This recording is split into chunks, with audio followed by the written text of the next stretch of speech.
आरक्षण के समर्थन में है। अगर आरक्षण का इतिहास देखो तो हमको पता चलता है आरक्षण की जो idea of reservation Jyotirao Phule ने बनाई। ब्रीफ में बताता हूं, संक्षिप्त में बताता हूं। Idea of reservation Jyotirao Phule ने बताई। 26 जुलाई 1902 को शाहू महाराज ने अमल में लाया।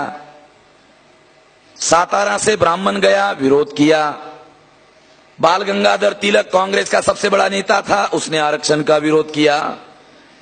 1918 को विधिमंडल में आरक्षण का मामला आया तो बाल गंगाधर तिलक ने तेली तंबोली कुनभटो को विधिमंडल में जाकर क्या हल चलाना है ऐसा कहकर विधिमंडल के आरक्षण का विरोध किया।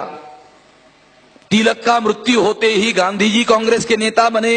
जब साइमन कमीशन आया तो गांधी ने विधिमंडल के रिप्रेजेंटेशन का विरोध किया।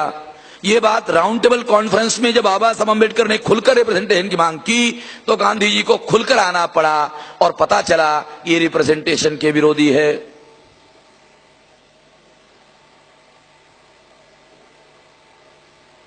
ये इतिहास है हमारे सामने, आरक्षण का जो इतिहास है ये हमारे सामने। और जब संविधान सभा में मामला आया, कांग्रेस ने संविधान सभा में बैकवर्ड क्लासेस के लोगों को रिप्रेजेंटेशन ही नहीं दिया। संविधान सभा में आरक्षण की लड़ाई बाबा साहब अम्बेडकर को लड़नी पड़ी।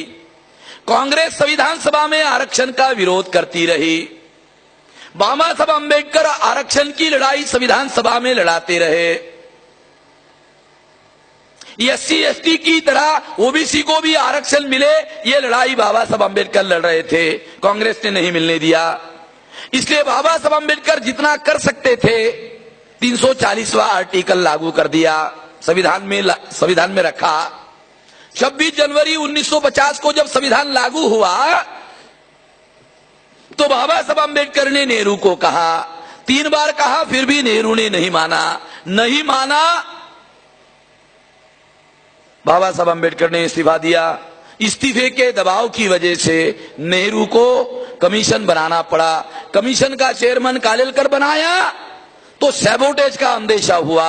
उसके विरोध में फिर बाबा साहब ने लड़ाई लड़ी और कुछ लोग अंदर डाले। उन्होंने अदर बैकवर्ड क्लासेस की 2218 जातियों की लिस्ट बनाई। कालेलकर ने साइन किया। साइन करने के बाद रिपोर्ट